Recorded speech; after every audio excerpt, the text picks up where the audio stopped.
Hi, ladies and gentlemen. It's been a while. I'm Christ I am disciple. Sorry I can't do the live feed. Something configured on my phone is not allowing me to do things via the internet in terms of streaming, but I can record separately apparently. So, I want to talk about the recent controversial statements concerning Joker since he's gotten his 11 nominations. I just encountered a gentleman, actually, on Twitter, who I was able to expose. He lied to me straight up. There's an agenda that the mouse, Disney, is trying to now push against Warner Brothers, especially this particular kind of film, Joker. And all of the upheaval that you're seeing is just a systematic way. It's a propaganda campaign right now against that film, so they won't be nominated for any Academy Awards, which is inevitable. It's going to be nominated for something. If you were paying attention, there was this headline that came out, the Russo brothers, talking about how Robert Downey Jr. He should have gotten a nomination for his performance in Endgame, and I was like surprised because Warner Brothers came up with a film that's nominated again for Academy Award, and all of a sudden, these guys come out of the woodworks and start talking about that. And since then, the real heat and the real pressure on Joker has started to happen. A lot of people bad talking Joker, and there's a lot of negative things people are now saying about it, literally coming out the woodworks and starting to talk this stuff. And that's because Disney's trying to have their propaganda campaign against the film. And I can show you by facts, because the guy that I was talking to, I exposed it to him. I said, you're sponsored. And then, the person who actually started this whole thing was named Lucy. She was talking about, the people who support the Joker movie, the fans of the Joker movie, they're vitriol and toxic, and they've been bullying other people. And I'm like, what are you talking about? Right? Well, this guy, he supports her in that. And so I stated, when I put hashtag sponsored, he said, well, what does that mean? I said, well, it's just that this person who is raising this is now raising it after Joker has gotten 11 nominations for the Academy Award in 11 different categories. This woman wasn't saying all this before that. And I said, the mouse, Walt Disney, is behind this. And then I went on to say that Dave Chappelle, when he did not take the agreement, with the multi-agglomerate company, and he said, looky here, he basically raked in $500 million to them, and they wanted to give him 10%. They didn't want to give him what his contract stated, which was half of that, which would have been $250 million. They decided to give him $50 million. Dave Chappelle was like, hey, man, I ain't doing another season until you pay me. What are my fans going to say? And they say, well, by the time you get back home to Ohio today, you're going to realize that they say you crazy and you using crack cocaine. And true to form, they are able to get the rumor mill to spread that fast because they're well networked. These people are people in the industry. I look at what happened in BVS, what happened to BVS to this day. They spread a rumor. And these people have the power to get a whole bunch of people who are in key places to say certain things. And they can get people in a moment's notice to start broadcasting things on media, on media you trust, whether it's the New York Times, wherever. They can get that news through the woodwork really fast. They can get people to print things like yesterday, okay? So that's what really goes on. That's why people have caught on to this shit that they do, their media spin and their media hype. And people are not buying that shit anymore. Guys like Scott Mendelson, who we know is paid by the mouse. We know he's a paid guy. We know he's sponsored. All right? Has an agenda against the Snyder Cut or against Zack Snyder. All right? A lot of these guys are on the payroll. A lot of these guys, they say they're neutral, but they have benefits to make. So the guy I was talking to, he's a writer.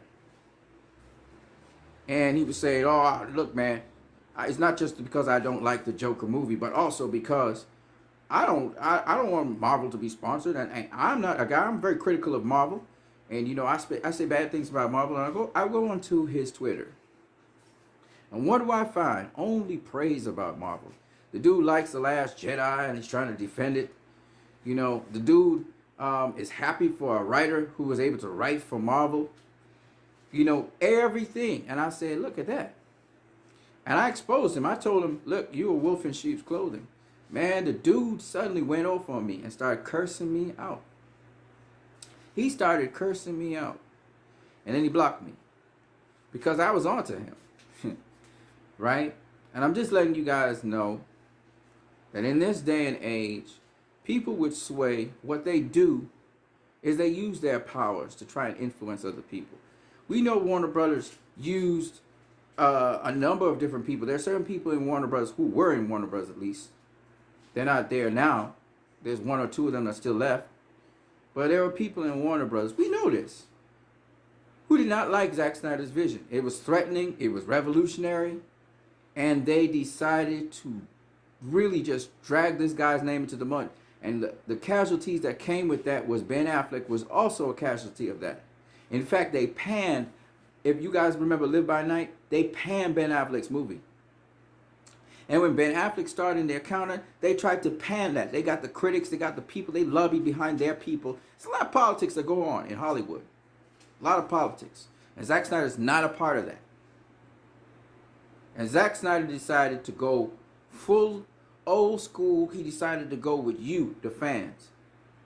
He counted on you because you guys that are woke, you knew that movie was great. You knew that Batman v Superman, even the theatrical cut was great. You knew there was something different. It was something special. A lot of people came out of Batman v Superman saying they didn't know what to think about the movie.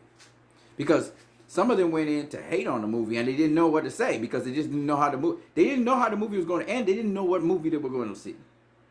Other people, they immediately hated the movie because Superman was killed. Other people, they hated the movie because they expected a throwdown.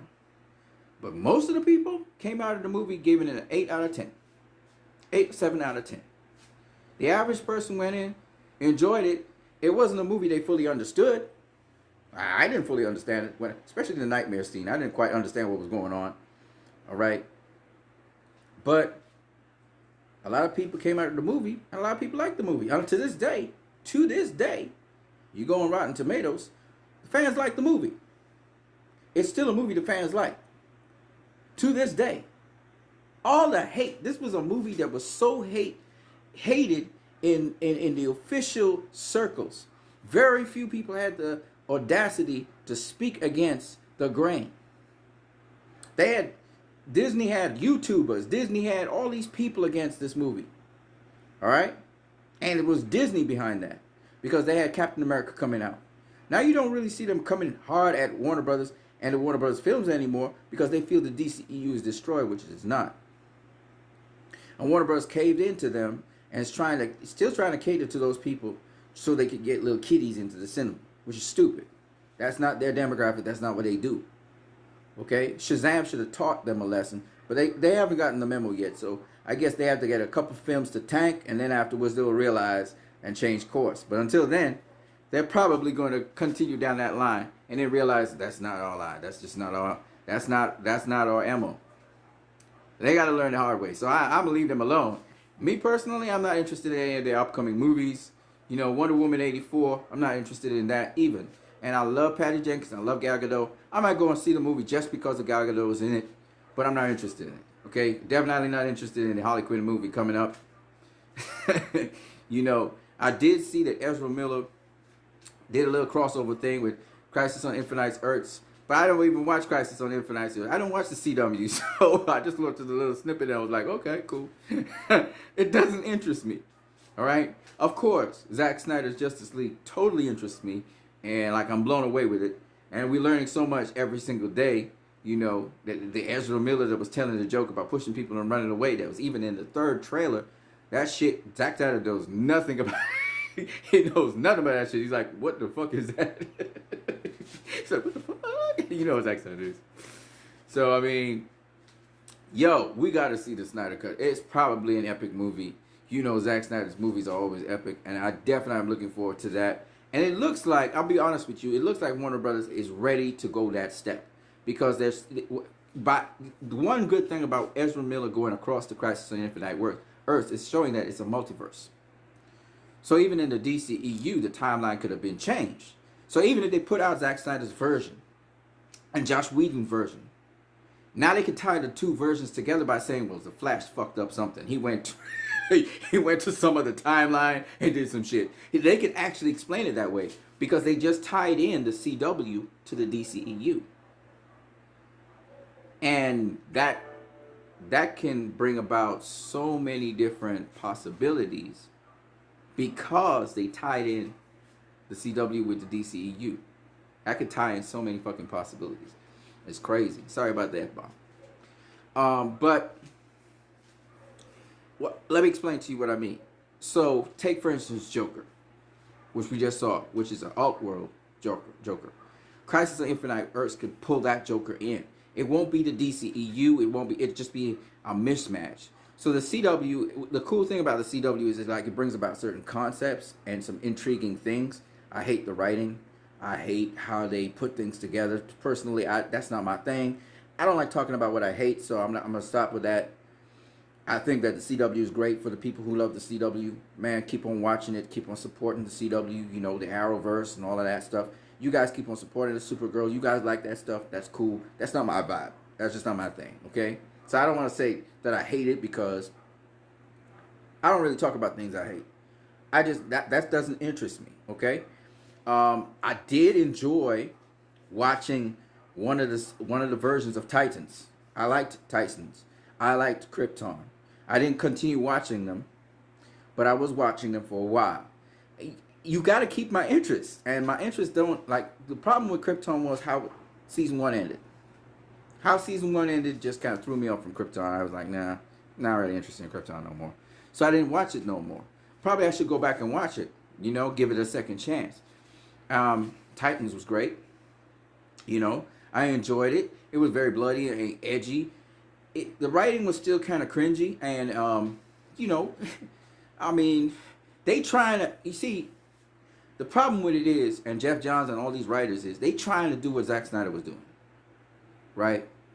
But the difference is you got to, see, it's not just fan service Zack Snyder do. When Zack Snyder do a movie, just for Jeff Johns and Company Limited, so you guys can get what I'm saying, okay?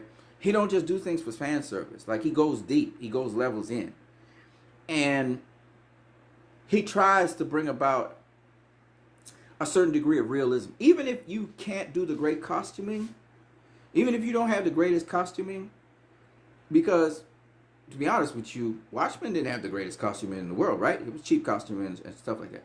But even if you don't do the greatest costuming, the thing about it is you gotta come with really good. If you're gonna be gritty and dark, you gotta come grounded. It's not just about being gritty and dark, and that's where Jeff Johns just misses the boat, and the writers on Titan missed the boat. You gotta be realistic. It has to be grounded in something.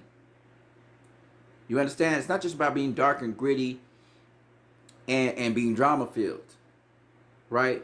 That's why Marvel's Morbius is looking really great. They got the great actor in Jared Leto, and this movie is grounded. I know it's linked. I could see it's linked to Spider-Man because the guy from Spider-Man, he's in that movie at the end of the movie. So that's kind of cool that they're kind of creating a universe right there in Sony, and that overlaps with the Marvel universe. That's kind of crazy what they're doing.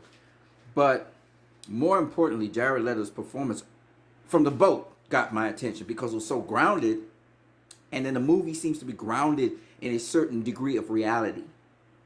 So when you're making movies, when you're making, not even movies, even if you're doing a TV stream, okay, I'm gonna throw back something for you, but this is grounded in reality. 21 Jump Street. It was funny, but yet it was grounded in reality.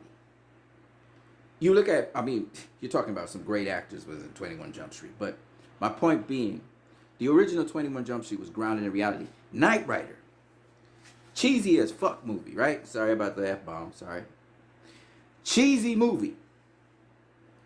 But grounded in a certain degree of Hollywood-like reality. It was a sci-fi kind of movie. Krypton.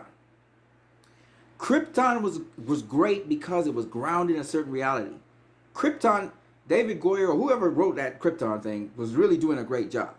Okay, was doing a great job, got me roped in. Certain characters were a little bit iffy. Jeff Johns, I could see he had his hand in some things that just like, Jeff, just keep your hand off it. But it's okay because I excused it because it was grounded in a certain reality.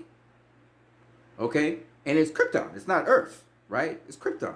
And yes, some of the things were just kind of like, yeah, I had to let it fly. Okay, but you see, when you're doing dramas and you're doing sci-fi dramas, if you treat your characters like sci-fi, Swamp Thing, I didn't get to see it. I still want to go and see it.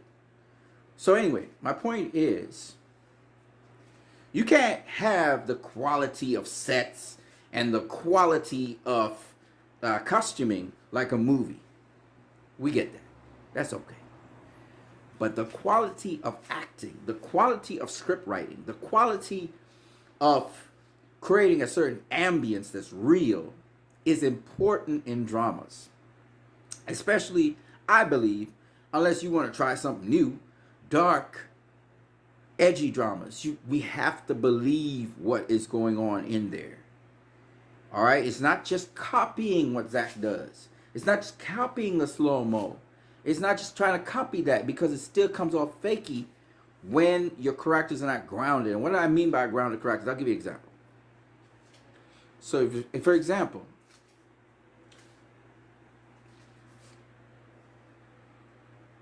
someone who is a villain,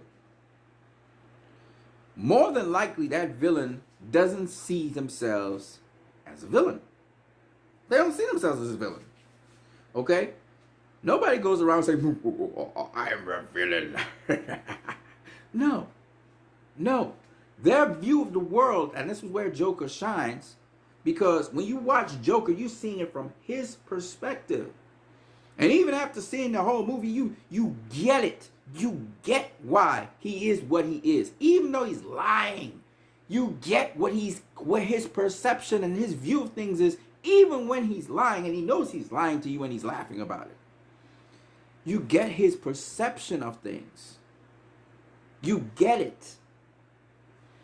And that's a grounded movie. And even if the costuming wasn't great, even if the set design wasn't great, you'd get it. Because the acting and the ambience, not just the set design, but the ambience gave you that. That is good story writing. And that's something that Chris Terrio and Zack Snyder do very well. And even, you know what's a great movie to check out? The Last Jedi. The Last Jedi has great, solid, you feel the reality of the characters in that movie.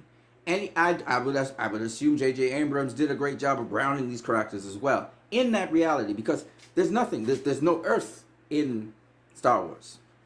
The physics is really whack, okay? It has its own physics and everything. But you believe it because the characters in that movie and just the ambience of that movie is built in such a manner that it is grounded in a certain degree of reality. And these characters are grounded in a certain degree of reality. Even though some of it's just really crazy and you're like, what's going on? Is this a Star Wars reality? It's a Star Wars reality. But the point is, the characters still are grounded to some degree. Because the set design is off the charts and all of that. But my point is, there's a certain groundedness to the characters. And if you don't have that, if you don't have these characters anchored to something, I don't care if it's a TV series or whatever, you need to have them anchored to something. Then you can't really get that what you're trying to push for. Because just saying dark and gritty doesn't mean shit to anybody. It doesn't mean anything to me. And Zack Snyder didn't just he does not flimsily put together stories. So if you're going to try and follow after Zack Snyder, you probably might want to get some advice from Zack Snyder, which I don't know if you want to keep him in the loop, but that's a guy that doesn't just do a movie. Okay? You look at Sucker Punch. Sucker Punch is the wildest thing. It's nothing to do with reality in the dream sequences or in the imagination of this woman, but then it comes back to a groundedness of the reality of the situation. That's the brilliance of Sucker Punch. They're showing the girl going off to something when she starts to dance, but then she comes back to her reality. And so they show you the different realities. And of course, even that reality is not a real reality. We learn later, right? But the point is, you have to ground. You have to ground. You have to ground the characters into, and you must be very clear as to what reality you're grounding these characters into. And that's something Jeff Johns doesn't know. He knows about comic books. He does not know about visual representation of characters in a motion, or maybe animated he might know, but in motion, in a motion picture, or in a motion televised series. He does not know about that. Okay? I looked at Aquaman. It did not impress me. Why? It had some great grounded action sequences. But the characters still were not grounded in a reality as they should have been. So that a lot of people even comment on it, how disjuncted it seems to be. Nice story, but not convincing. I don't feel convinced when I watch the movie. Right? The costuming's okay and all that. It's not the greatest costuming in the world, but it's okay. It's bright colors and all that. I get it. It's dazzling and all that. But you have to, that's a good story. It's a good story. But I don't feel, there's certain action sequences where I feel the reality of the situation, but that's action sequences. It's not the characters themselves. And these are things that I think a lot of people don't understand. You know, you're dealing with movies. This is a movie. It's not television. Now, if it's television, you can get away with some stuff, okay? But if you look at Smallville, Smallville is a perfect example of what I'm talking about. Smallville, especially the actor who was playing Clark Kent, showed a certain degree of realism to himself. He wasn't a guy that the world is great and gay and no. And I loved that was a mystery sort of take on Superman, which I thought was very intriguing. Smallville was always great because you always came back with something new and different and intriguing in that world. All right, but again, they keep a certain grounding of the characters in a certain kind of reality. That's why that series was so good. To this day, there's nothing I'm not pulled in by anything else. But even now, I go back and I watch a clipping of Smallville, and they brought something new to the table every single time. The writers and just the way how that story was put together. And Smallville, of course, inspired Man of Steel, as we all know. It also inspired Superman Returns. The problem with Superman Returns was they tried to make it into a romance. And they should not have done that. I get it. It's a take that would have been great because Lewis would have known who Superman was, and that's great. You know, it's a great step in the right direction. But they miscalculated in trying to get the demographic that they were pulling for. It didn't have to be an action flick.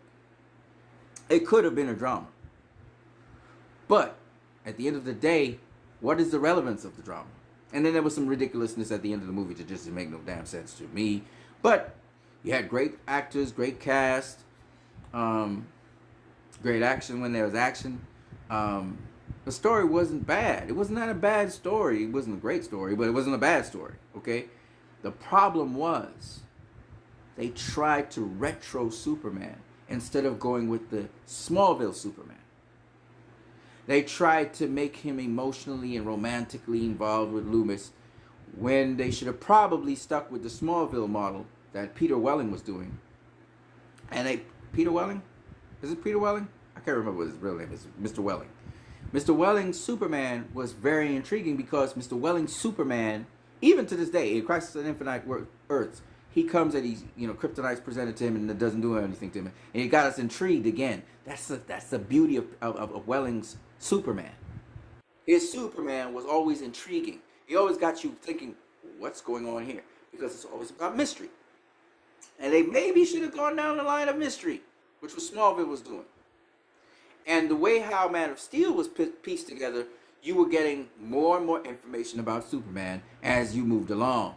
And that's the mystery part. Batman v Superman was obviously it was a thriller. It was a mystery. Even though we knew Lex Luthor was behind things, we didn't know exactly how he was doing it. And Lois Lane helped us to understand that and so on. Okay? And the thing about it is, pulling off a Superman movie, first of all, is a very difficult thing to do. Okay? Superman is well known. And so to be able to pull that off and get people to say, oh, I didn't know that about Superman, is very hard to do. Very, very hard to do. Okay? And you got to understand that Zack Snyder's not just an action director. He's not some flippin' fly-by-night director. And so when you guys think about story, you have to build a really good story. Think about Smallville. Think about what is another successful thing that of recent times? Because Smallville was the 90s, right? We had Lewis and Clark, but Lewis and Clark was good for its time as a comedy. Okay, that was the romance aspect that you guys wanted to see, and we saw that on television first before we saw it in the movies. But it's kind of tired, and the reason is because when you try to put that into movies, like how you did it with the Lewis and Clark version, people don't buy it. They don't buy it. They need, like I said before, you have to have a certain degree of reality to your movies. Now, if the guy had stayed alive at the end of Superman Returns, that would have been even better. That would have been better than, I think he died, which was dumb. You know, I think he knew that Superman was Lewis's.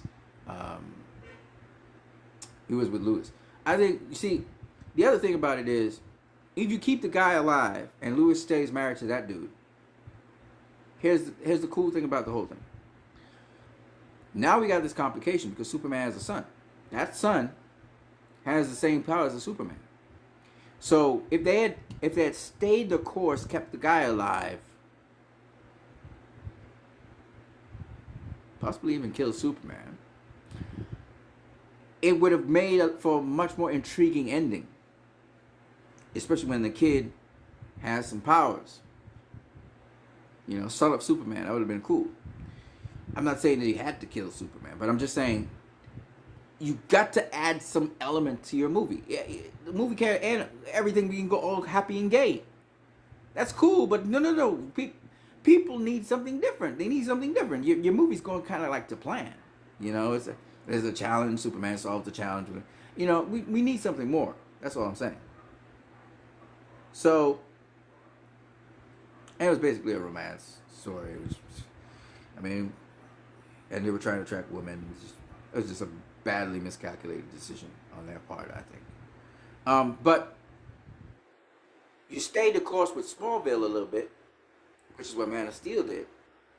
And I think that's why Man of Steel was successful, whereas it didn't bomb or flop instantly. You know, with respect to Superman Returns, did not make its money at all. So that's where you have to focus on. With Batman v Superman, Warner Brothers dropped the ball on that movie. Because that movie, Mr. Silverman, I think was the guy, or Silverstein, I can't remember if Silverman, he was the guy that was happy with the result. Because that movie got so much hate, even before it came out. There was a lot of hate, and that was a campaign done by the Mouse and their fans, because they knew that Civil War was coming up, and they did not want the movie to succeed. And there's nothing you can do about that, okay? But Warner Bros. Needs to stay the course on their movies. They need to stay the course on their movies. You have to defend your movie. Look where they tried to attack Wonder Woman, and what did Patty Jenkins do? She fought for Wonder Woman. She fought for it. She was vociferous about defending Wonder Woman and what she stands for. And I expect Patty, again, to be very vocal and defend Wonder Woman 84 as well. Because, quite frankly, whether I'm interested in it or not, as we approach the date, I'm going to watch it. I'm going to try to watch it. Because I still haven't watched Rise of Skywalker. I haven't watched that yet either. Anyway, guys, leave your comments in the comment section below. I am what you need. No, I'm not what you need. I've been so much into boxing. I'm Christ the Am Disciple, a.k.a. Answer Philip. We've been following, movies in the background. We haven't been saying much. Still with the release of the Snyder Cut movement, hashtag Zack Snyder's Justice League. So much Zack Snyder has put out on Vero. I'm so sorry I can't do a live feed with you guys, so you guys can pop up on a live feed and talk with me. But we will talk about it as soon as I can get it rectified, whatever it is that's giving the problem. Hopefully this video is actually playing. We'll see. All right. So you guys have a good night. Stay safe. Happy 2020 to everybody. Lots of good stuff coming up on Vero from Zack Snyder's Justice League. Looks like we're going to get it, hopefully, very soon. If Warner Brothers does that, that's going to get me more spiked up for the rest of their movies. Probably make me watch most of their movies that they have upcoming. But as of this present point in time, I really have a sour taste in my mouth for their movies. I did not watch Aquaman in the cinema. I did not watch Shazam. I still don't know what the story of Shazam is. You know, I did go and watch Joker, though. That's a movie you had to see.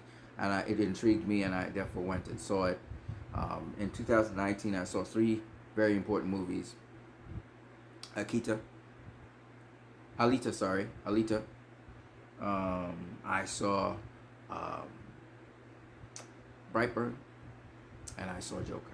Those 3 movies I thought were really great landmarks, really great movies, worth your while, worth your time. If you're a person who really is interested in characters and their development of characters, I thought Alita was just great.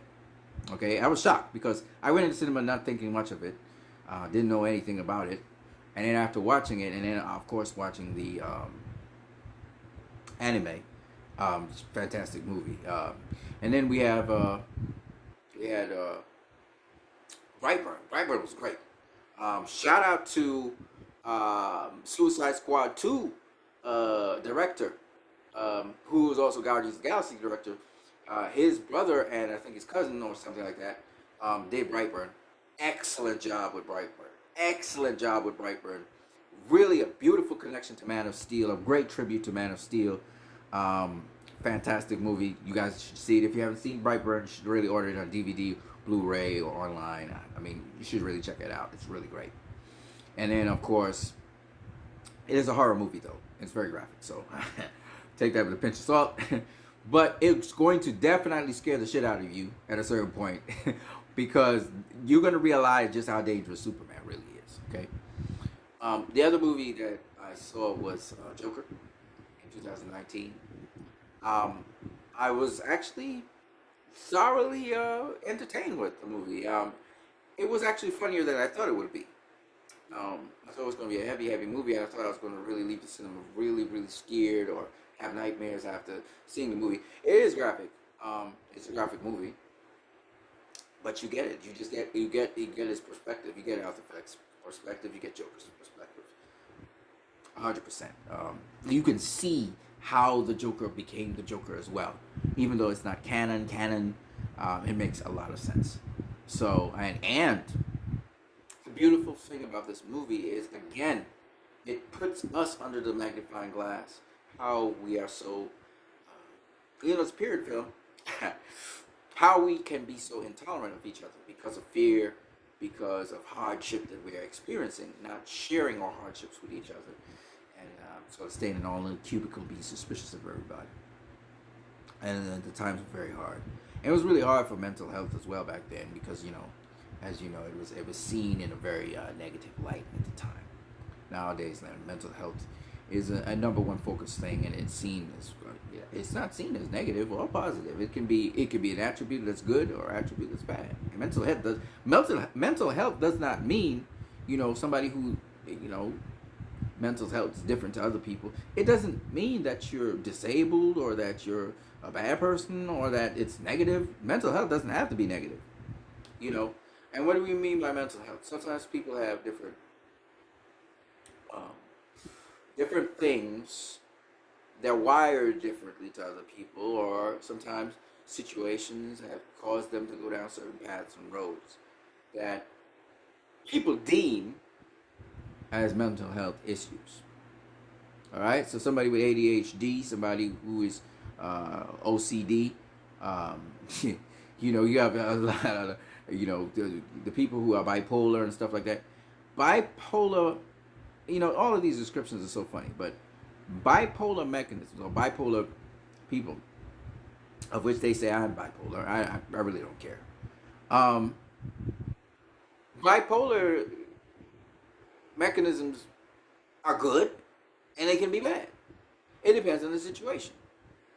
It's called mixing it up. I'll give you an example.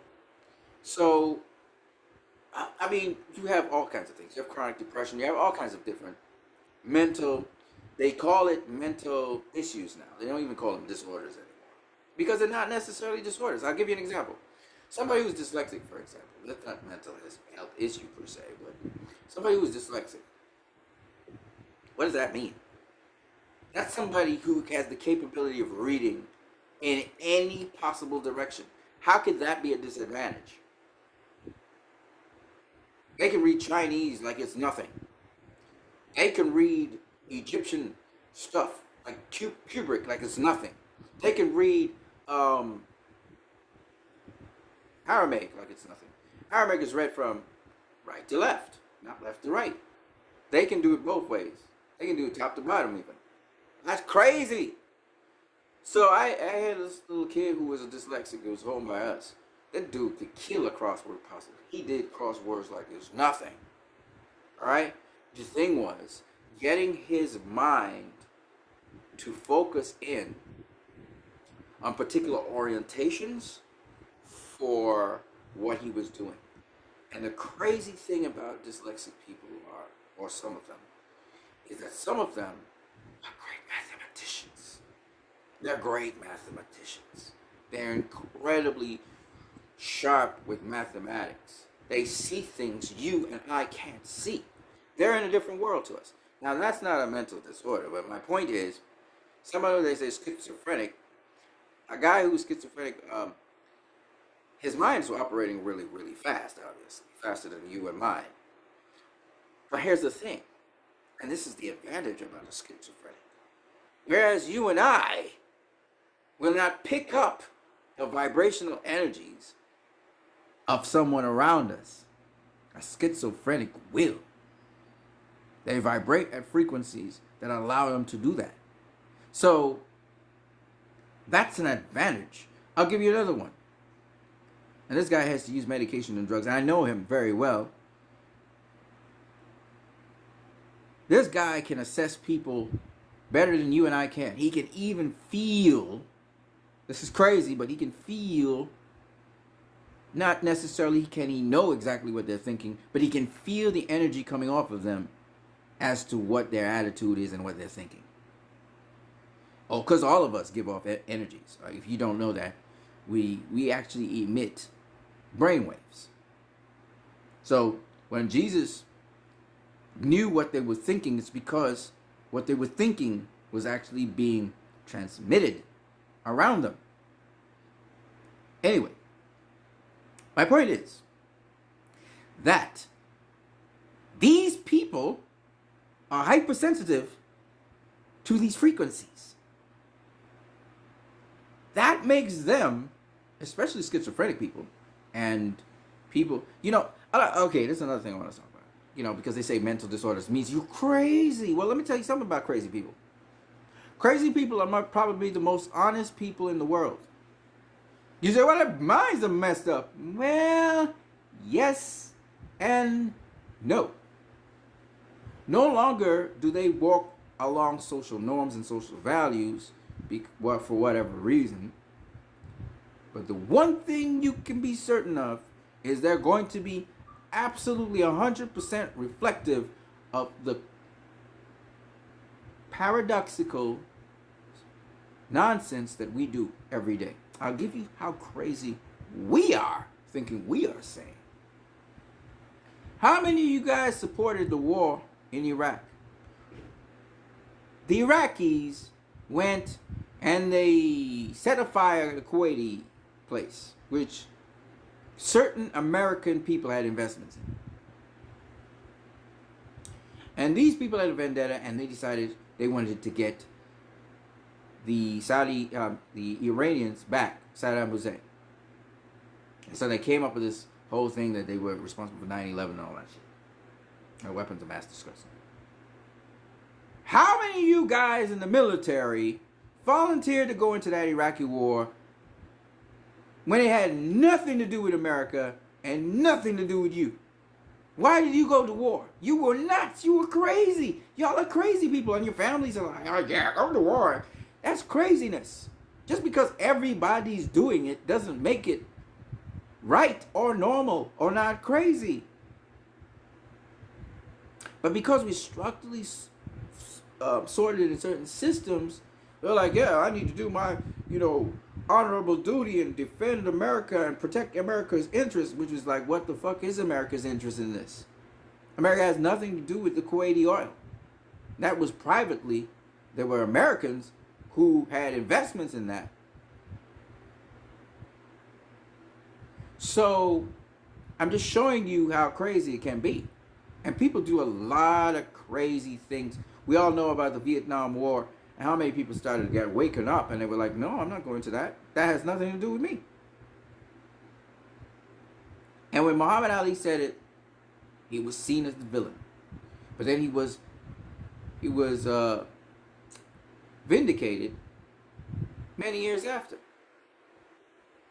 The kinds of crazy atrocities Americans have done, from lynching people to the Mann Act to the flipping act that made segregated people so they couldn't go on buses together and stuff. The kind of crazy shit that happened, and everybody just agreed with it. And you want to say that somebody walking around probably drinking his piss and eating his shit and then going and cleaning drains and that person's crazy? I'm just saying.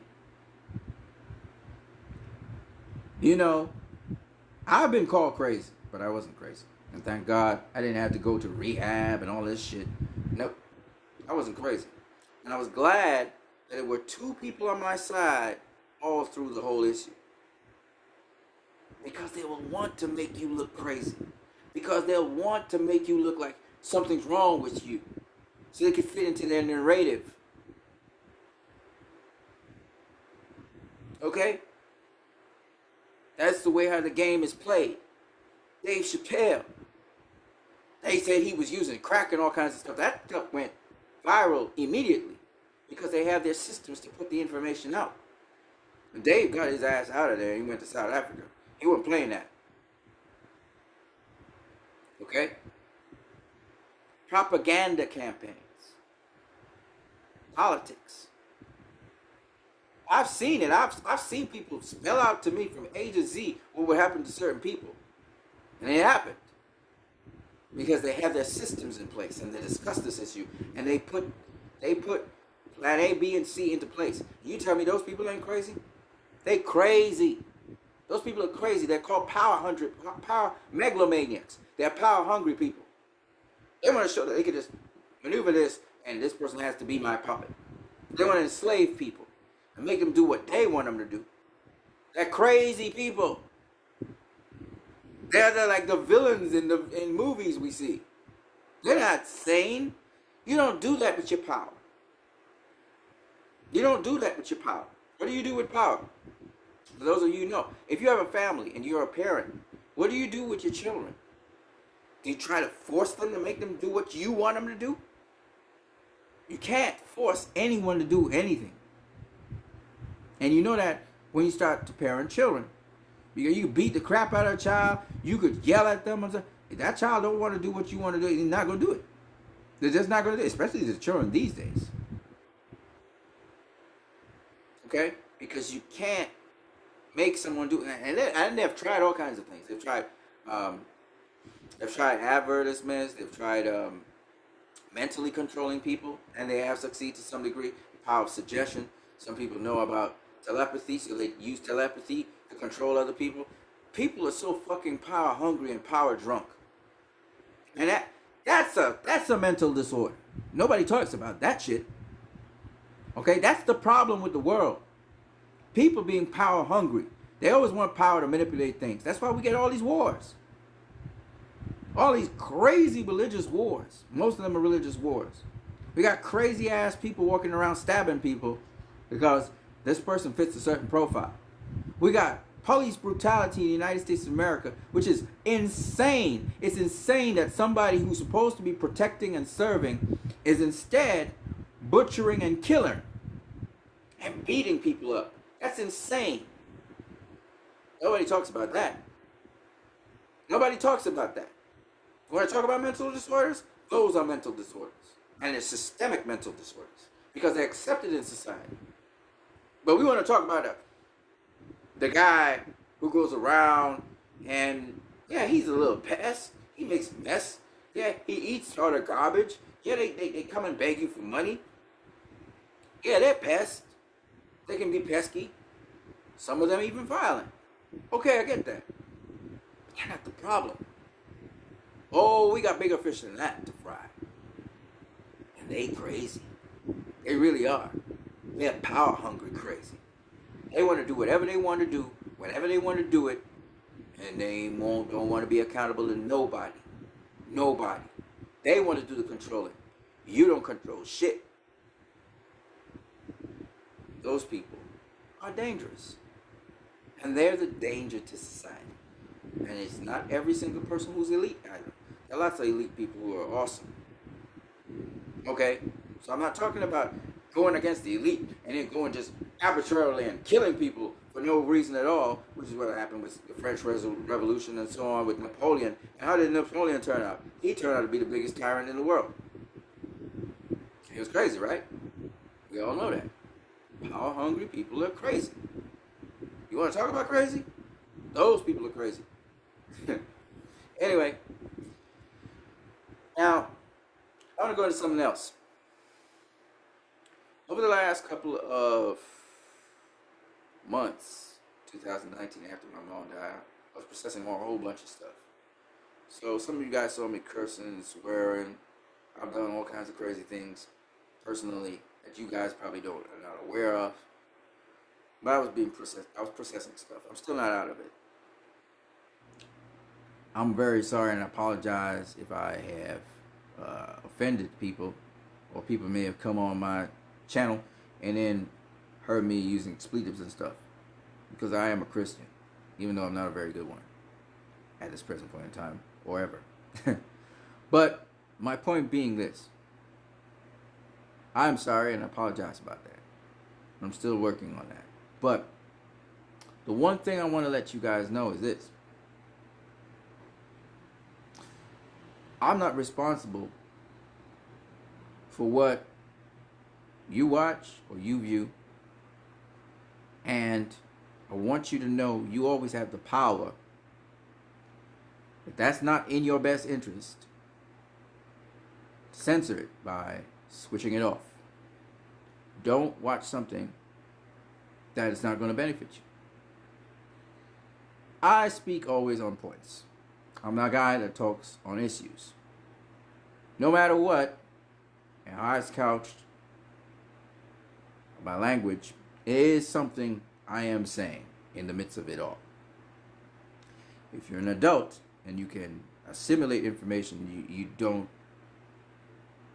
see the need to follow what I do, and you're mature enough and grounded enough in yourself to be able to handle that, then you probably could proceed with a video like that. But there are a lot of people who are followers. They don't think for themselves, and that's a problem. Because a lot of people follow people. You can't follow people. You have to follow and be guided by principles that surpass people. I wanted to use that without using the word Jesus Christ, because a lot of people use it so flippantly that sometimes I have to try to just kind of back off. But yes, you have to follow Jesus, what he would have done. But Jesus is a principled individual. So it comes down to principles, no matter what you want to say. And so you cannot have your compass built on a human being. When you were a child, it was different. When you were a child, you looked up to your mom, your dad, maybe certain people in society, and you followed them, you emulated them. But as you get older, you form your own principles and ideals, and you begin to understand and sift through the world. And you will have to now look at the behavior of people and see if they line up with those principles. And if they do, then you follow them. If they don't, then you don't follow them. It doesn't mean that you won't come back and listen to what they have to say or whatever, but you have to be able to sift and discriminate between a person and how they behave and what they present to the table. And if it's not for you, it's not for you. And as we get more mature, for me, I understand what I like. I understand what is necessary for me. I'm old enough to understand that, but not everybody does. Now, for the younger people, if you haven't realized, this video is not for kids, and it's not for kids. I don't censor it. I don't restrict it to only adults, because some people are more mature than other people. But suffice it to say, I don't really like cursing and swearing. I don't like using obscene language, but sometimes I end up using it. It happens. But nonetheless, the point is, if you are young, and you're probably under 18 years of age, especially kids, again, it's very important that you are able to discriminate. Even though you're very young, this is a very important lesson for you to understand. God gave you a brain, a very powerful brain that can do limitless things. There's nothing you can't do. And he gave you choice. Even you as a child have to choose. You always have to choose. You always had a choice. Even from the day you were born, you had a choice. It's a gift. Free will. Now, you can choose to listen to your parents or not choose to listen to your parents. There are consequences to everything. The point is, choice must be informed by something called discretion and wisdom. Discretion and wisdom. Just because somebody's saying things which are true or good does not nullify the bad that they may present it in, or the package in which it's presented in. That is to say, not just cursing and swearing. The person could be sarcastic. The person could be very filled with vitriol. You don't have to even curse and swear to be negative. You have to ask yourself, how far am I willing to go to get to the gem? Now, because I came from university and we had to deal with lectures and they came in many different packages and styles, we learned to be content-oriented. That is to say, I don't really care about how this lecturer is presenting his lecture. It could be boring as hell. I'm going to stay awake trying to understand the subject matter. I didn't care about the vehicle. I cared about the subject matter. So I learned how to look and analyze and be someone who focused in on what exactly is the point of the thing. But I'm not like not everybody's like that, especially when you're young and you're influenced and there's peer pressure and all of this stuff. So you have to be an individual who learns to think and sift information and filter. And the sooner you get that, the better for you, because now you know what you want to do. I know I have a couple cousins who always knew what they wanted to do. Like, their parents and their family couldn't stop them from doing what they wanted to do. And they were very successful at it. And I myself, I'm not somebody who's influenced by people on the outside. If somebody can tell me 100 million different things, or tell me what to do. I don't really like people telling me what to do. That's another thing. But even if somebody does tell me what to do, and it is true, my mind goes into gear, and I'm like, that's something I need to do. So I have an internal compass which determines, I determine what it is that I will do. I always make it I try to make a conscious decision on what I'm doing. Even if I know what I'm about to do is something that is not the best possible thing to do, or it's not good at all. I tell myself, I'm going to do this. Right? Now, the reason why I do that is because, for me, I don't want to be doing something I don't want to be doing. You get what I'm saying? So, like, for example, when it comes to using expletives, I still don't have the full control over that, obviously. I try to regulate that. There are things that I don't have control over. And when you don't have control over something, that's disturbing. But then again, life, you're not fully in control of everything in life, so it's understandable. But anyway, back to what I was saying. So if as much as you can, you try to make conscious decisions about what you're about to do. These are very important things because your decision making brings consequences. So the more you can consciously decide to do something, for example, if you have consciously made a decision to follow Christ, and now you're doing things that are contrary to that, your decision, you want to keep with your decision. You don't want to veer off into another direction. So you have to purposefully and consciously decide, no, I want to follow Christ. Okay? And there's no compromise. It's like if you end up, say, cursing or swearing or doing something really dumb that you know you're not supposed to do as a Christian, you don't make any compromises for that. You don't say, well, that's, that slipped out, man, that's that. You know what? That's okay. Everybody does it. No, don't ever do that. Even if it's something you do wrong. The problem with doing wrong is this, okay? And a lot of people don't talk about this, so I'm really going off topic here, but let's go there. The problem with getting yourself into a habit of doing wrong is it's not easy to stop doing the wrong thing because it's habitual.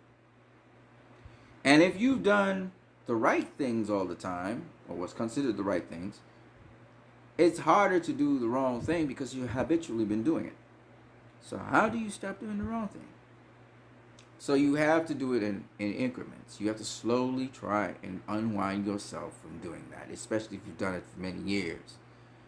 Sometimes putting unrealistic expectations on yourself because you do the wrong thing is the reason you end up staying doing the wrong thing. And then at the end of the day, you end up being somebody who is very negative or someone who just abandons everything altogether, and you quit. And you just give yourself over to doing the wrong thing, and you just continue doing the wrong thing for a very long time, or maybe forever. So you don't want to do that. Some people can instantaneously stop and never come back. It depends, I guess, on the trauma that happens. Other people, it lingers and it hangs around for a very long time, and they have a difficult time getting rid of it altogether. It keeps coming back. It reminds me of diseases like cancers and stuff. It's kind of like that. So that is what people call mental disorders. But mental disorders or mental issues are not necessarily negative things. A lot of people couch them as negative things, but they're not. And, disability, well, they don't use the word disability anyway. They say, what is it, socially or mentally challenged or something like that. That's what they call people now. But honestly, to be honest with you, everything always has a plus and a minus to it. Everything. And if you can find the plus in something, it can help you get to a better place. Let me give you an example of what I mean. So how I think is like this. This is the way how my mind thinks about things. Let's say you've done something very negative. Let's steal something. You're a compulsive stealer. And you've been fighting this thing. You end up stealing something that's very good. But you realize and you're convicted and you try and return that thing, but in the process of returning that thing, you end up helping somebody on the way to returning that thing. And you still compensate the individual you stole from, you apologize, but in the process, you also helped somebody on that journey. Out of that terrible situation that you had internally and externally came something good. You can hang on to that good, saying, oh shit, I don't want to do that again. But at the same time, you find yourself in a situation where you were able to help somebody. And so good still came out of the bad situation. You compensated the person also who you robbed or you stole from, because it's robbed or stole, same thing, in my opinion. But at the end of the day, something good came out of it. And that's the point behind trying to find always something to be a stepping stone for the next time, so you don't end up in the next time. Because nobody wants the next time, right? But it sometimes happens. If you're being realistic, it can happen. And when it does, you shouldn't be somebody who just stays in the negative. I don't want to do this. I want to do that. You gotta come out of that and think differently. You're like, okay, well, that happened again. What are we gonna do about it? and you might find yourself in a very complicated situation where you have to now undo all this crap that happened instantaneously. But at the end of the day, you're reminded of how difficult it was, and you're also reminded that it gives you a little bit more resolution to want to move forward and be a positive influence out there. Because if you're not doing something positive, you're going to end up doing something negative. Right? So it's all about trying to keep yourself in a positive mode and keep on doing good things to help other people. Doing good things doesn't guarantee you get in the kingdom of God or none of that shit. But it does help you to get one step forward in at least being useful in the world around you where you live. And that's the important thing to understand. All right?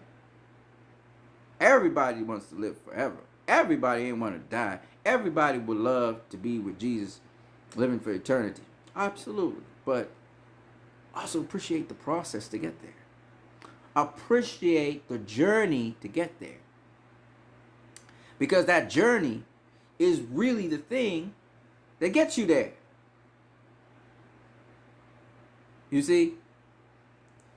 Thank God for the grace of God, because a lot of us would be frying right now. But yeah, that's what I got for you guys. It was an hour-long video. If you guys got to the end of the video, thank you very much for watching. Don't forget you can subscribe. You can share this video with other people, as well as you can donate to my channel, Christ I Am Disciple. How do you donate to the channel? I forgot to tell you guys, I got a album coming out very soon. It's called Invisible. Pretty good album. Got a couple songs on it. And we're just working on the logistics now and getting it really nailed down and tightened up and everything. But looking forward to really sharing it with you guys. You know, there's a lot of things, man, that's really awesome about it, the world we live in, and certain things that we don't even perceive, which I hope to open your eyes a bit to, and maybe give a different take, a different perspective on things you might already know, but also kind of give you some more insight into that.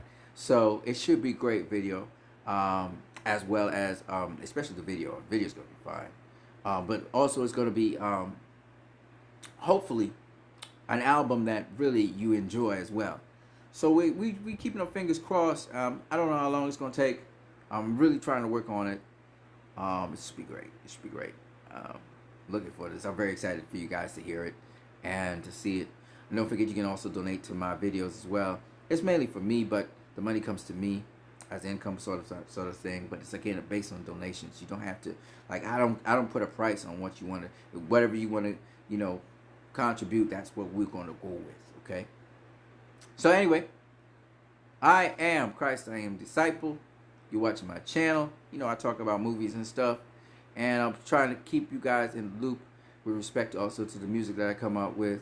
I used to do a lot of scripture. So let me give you guys a piece of scripture coming to the end of this video, because I used to keep it grounded in Christ, and I don't really do that much anymore. But we will try and get it back on track as we move. Sometimes I feel like a hypocrite, but I say to myself, hey, dude, what you prefer?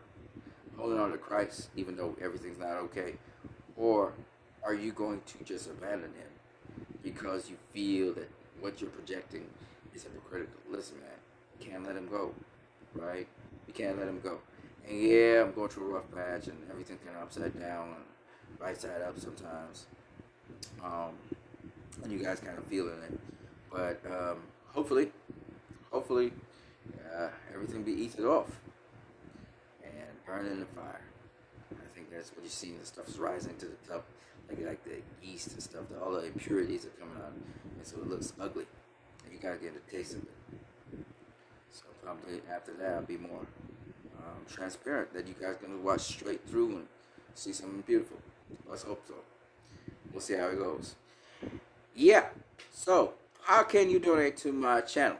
Okay, first of all, like, subscribe, share, comment if you enjoy this video. If you don't enjoy this video, don't do none of that stuff. Nobody's asking you to do it if you don't.